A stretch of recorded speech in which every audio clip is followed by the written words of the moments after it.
From non-travelers, I've often been asked, why? Why travel? Can't you see it all on television? Or from the more extreme, why do you even want to see it? To answer their questions, it forced me to really think about why I travel. And on reflection, it struck me, because I like to see and hear and really experience stories. Stories of courage, of success, and yes, even of failure. Whether the stories are from ancient civilizations, modern man, or even wildlife, stories fill and drive my life. And I bet deep down, that is why all travelers travel. The excitement of discovering new tales.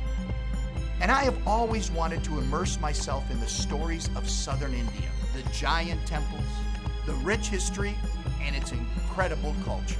So join me today as we explore the wonders of southern India.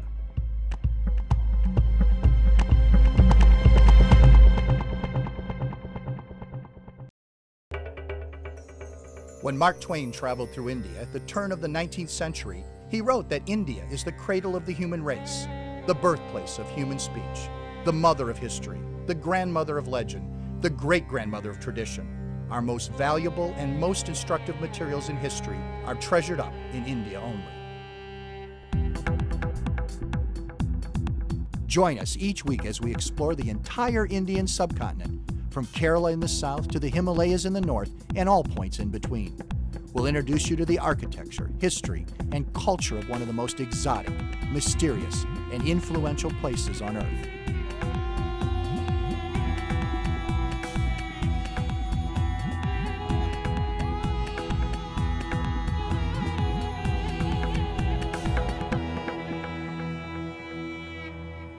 Journeys in India.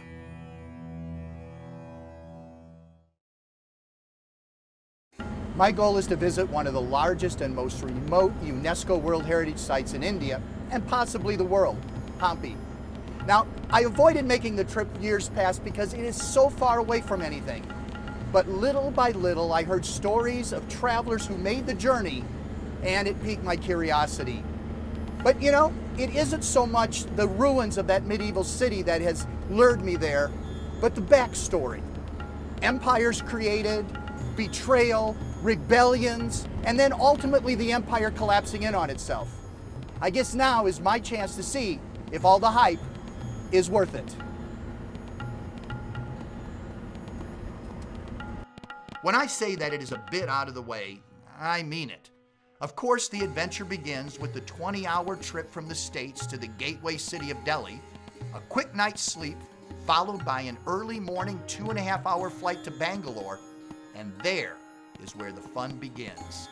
A 7+ hour road trip through open countryside, little villages, and the occasional metropolis. This is the India that I have known and loved. But still, a question my friends ask me rings in my ears. Is it worth it? That is a question I will answer for myself tomorrow when I finally see the great medieval city of Hampi.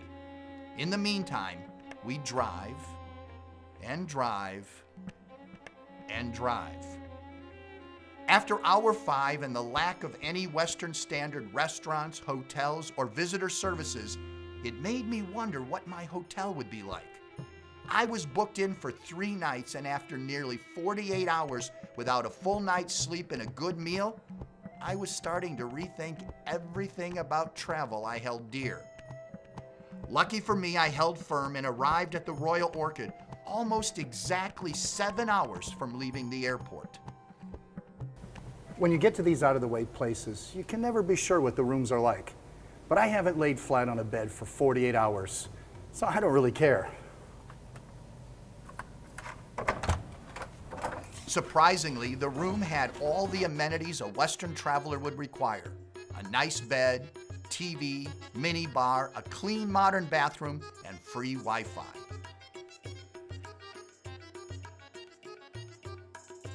The next morning started out with a 20-minute drive to Hampi, and I was more than a bit nervous. Was it going to be this terrific experience I had hoped for? There is nothing worse than failed expectations. So, as a rule, I never allow myself to anticipate anything. Hampi was the exception.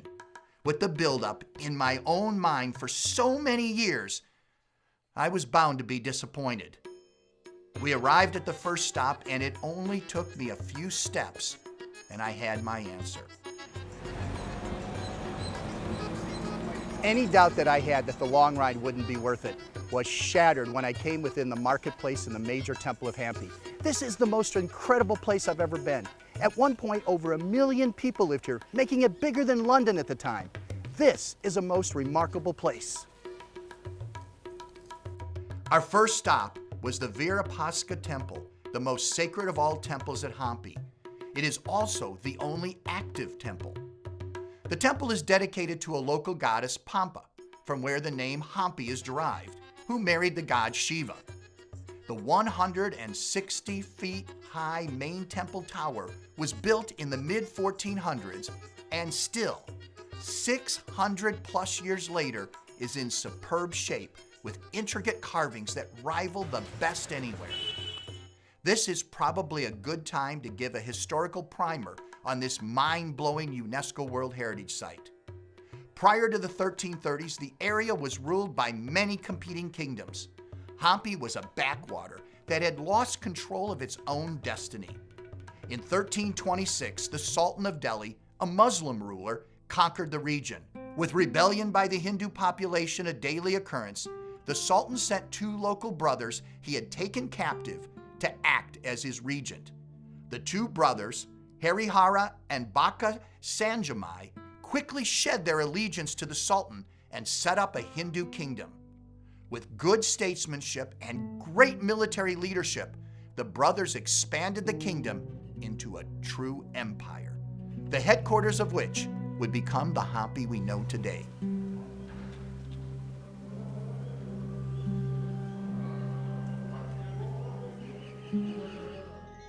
So what happened to this great Hindu kingdom, and why is it only ruins that we see today? Well, in 1565, over 200 years after its founding, the empire was defeated by a consortium of Muslim rulers. The city was looted and abandoned. Lucky for us, because it was abandoned, much of it is still here. One of the most impressive is the Vithala Temple. Also dating to the mid-1400s, this is the epitome of temple art. Each of the pillars is a combination of many other pillars with exquisite carvings serving double duty as the column's capitals. Most remarkable, each column was carved out of a single stone block, so one mistake of the hammer means it's time to start over. Dedicated to Vishnu, this temple was a major worship center until the fall of the city in 1565. All right, on the count of 3. That's it. 1, 2, Yeah, right. 3.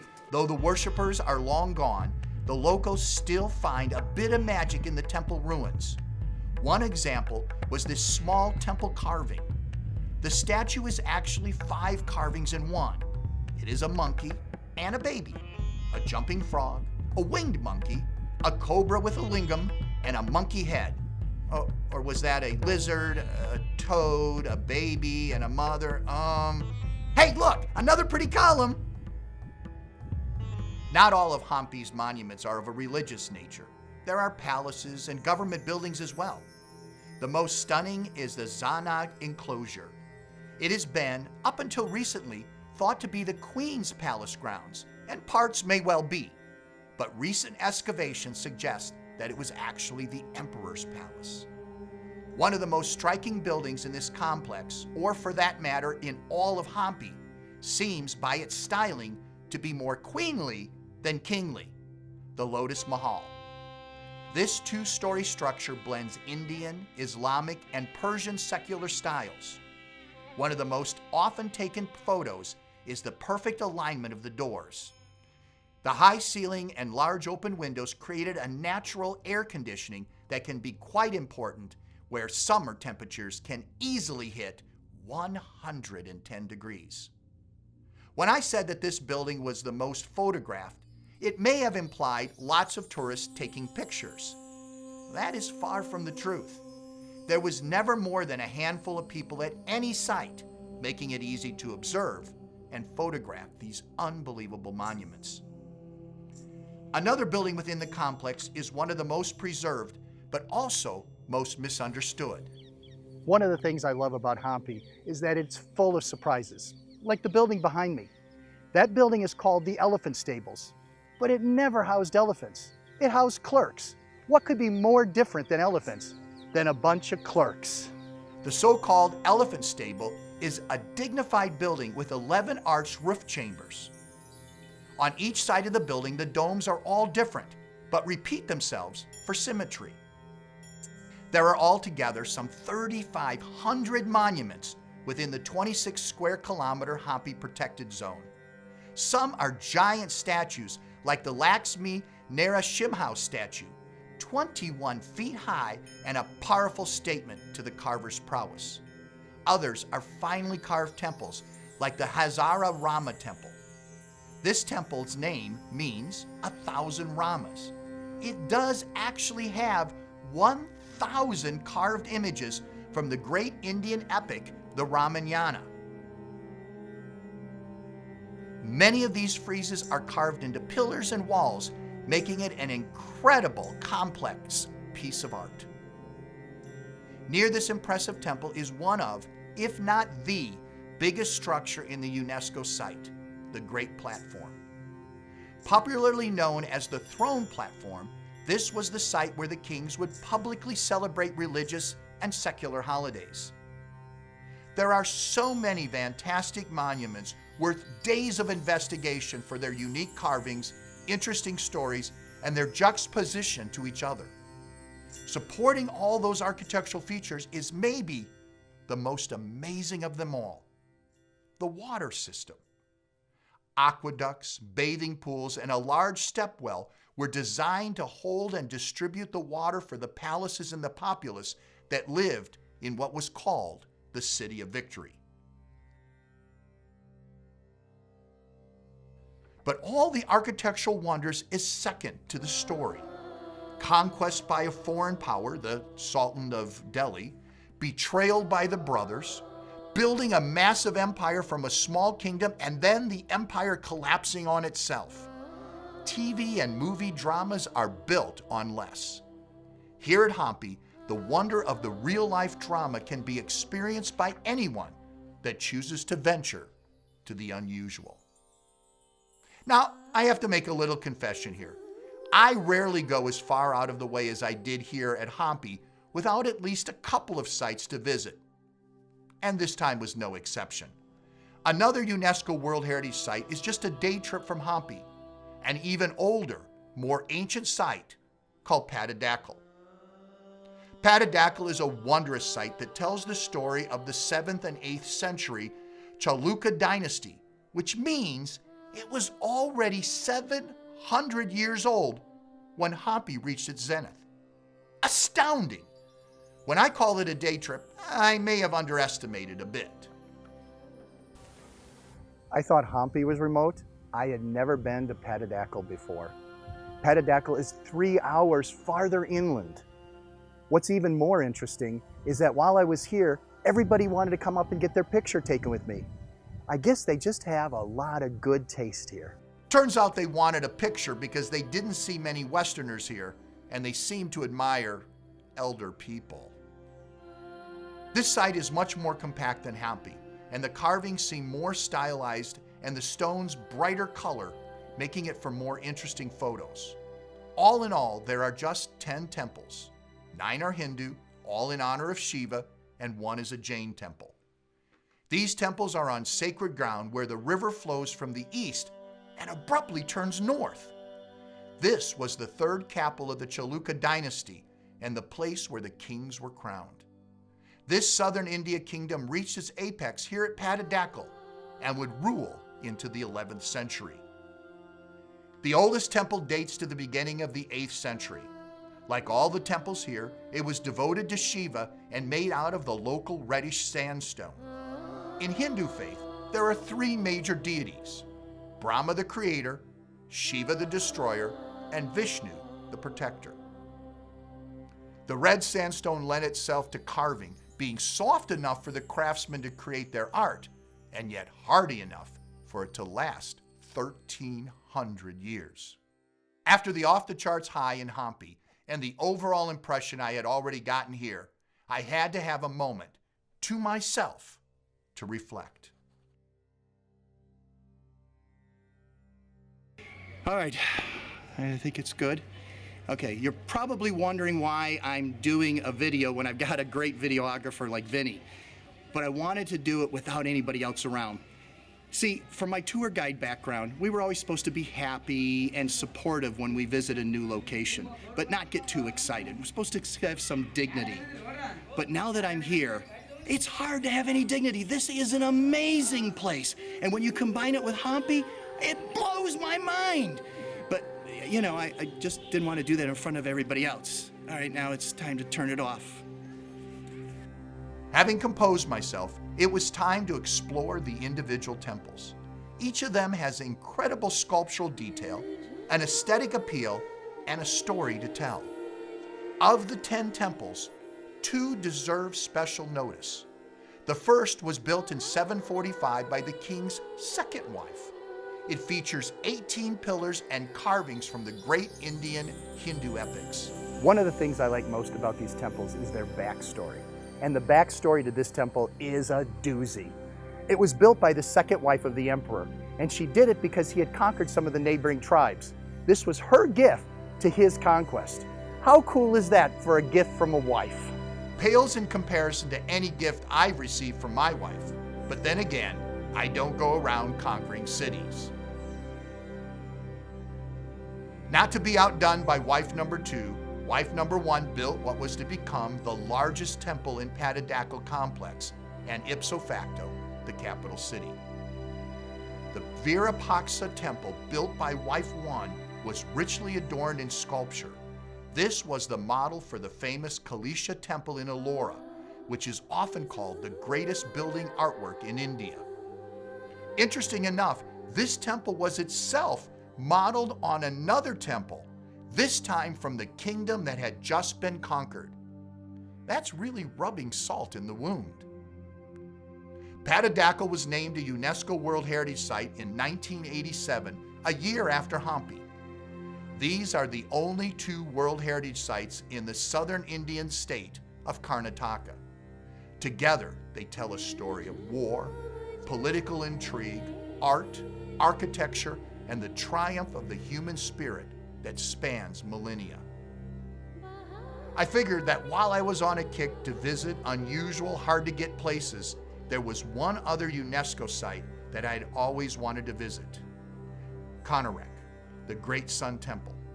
From Hampi, it would take a 7-hour drive back to Bangalore, then 2 plane flights across India, and an additional 2-hour drive.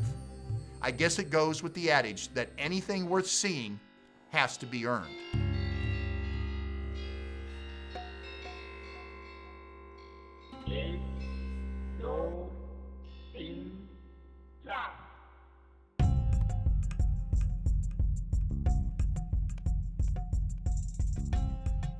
Drives in India, though long and slow, definitely tedious to the driver, are filled with interesting sights and sounds along the way. Once in a while, you get a surprise or 2, and it will be one of those memories to last a lifetime. We were fortunate on the drive to Konark to find 2 of those rare occurrences. The first of those bonuses was coming upon a family planting and preparing their rice paddies. I was initially fascinated with the patron of the family guiding his water buffalo through a field, leveling it so it would be ready to plant. Water Buffalo Man, as I called him, aptly guided his live engine through the uneven rice paddy, making it a muddy but level canvas to plant the family subsistence in. But when I saw the lady doing the actual planting, my focus immediately shifted. Each individual rice sprout had to be planted, 1 plant at a time. Our next roadside encounter was way more fun. A local festival. This one was the 5th day of Holi. Holi is a celebration of spring where the celebrants throw colored powder on each other. God and goddesses are carried in procession, and homemade alcohol is sold in a special market. Nothing says party more than deities drinking and painting your friends.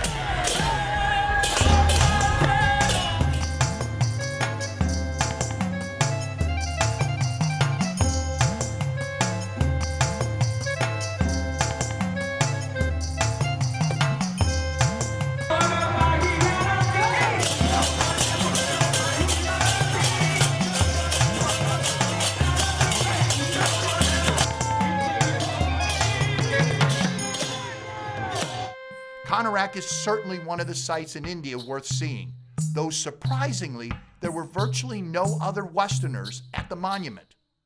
Large crowds of Indians had come to admire the Sun Temple's craftsmanship, but few foreigners. Again, I think it is just the out-of-the-way nature of this 13th century gem. One of the things I like most about these amazing places are their origin stories. Archaeologically, the origin story is pretty simple. In the 13th century, a king built this huge temple. No one knows why. Maybe he was cured of disease, maybe it commemorated a victory. But otherwise, pretty much unknown. But the legendary story is a lot more interesting. Krishna's son, Siva, was tricked into seeing his mother and the other women that were the wives of his father naked, bathing. His father was outraged by it and cursed him with leprosy. Now, they later found out that, of course, it wasn't his fault, he was tricked, but he still had the curse. So he went and served Surya, the god of skin diseases, for 12 years and was finally cured. That is why they say they built this miraculous temple, was to commemorate that cure. According to that legendary story, no local Brahmin priest would serve Syria, so it had to recruit sun worshippers from Iran, then called Persia, to staff the temple.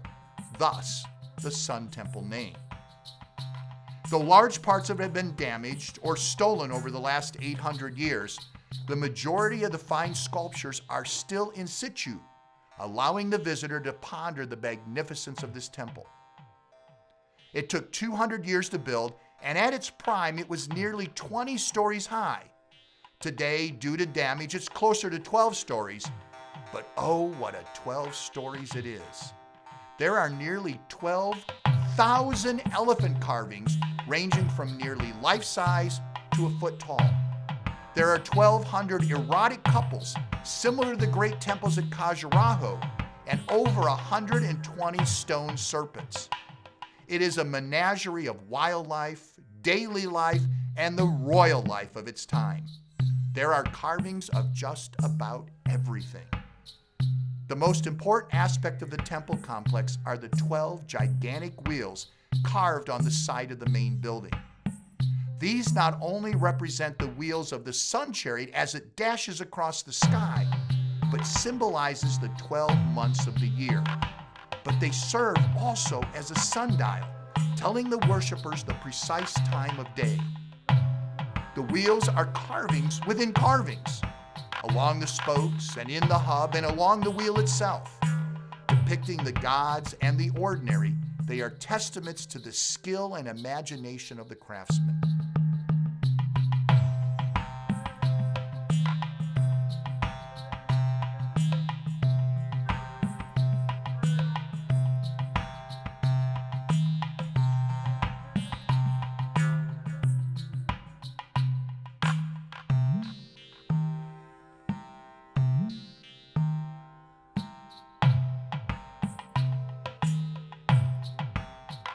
This architectural wonder has been under constant restoration by Indian authorities since the late 1930s. Before that, the British stabilized the structure and preserved it from looters and locals that used the stones to build new temples. As a strange twist, the first call for preservation came not from historians, but from the Navy. It was called the Black Pagoda by the mariners, who used it as a guide along the treacherous Bay of Bengal coast. In the end, it has been saved from the ravages of time and man, so we can enjoy what I believe is one of the best examples of temple architecture and art in India. Southern India's less traveled roads can yield some special surprises and, best of all, great stories. These stories are what makes travel surprising, interesting, and just plain fun. It's why I do what I do. Until our next travels, keep learning, experiencing, and telling the stories that makes us who we are.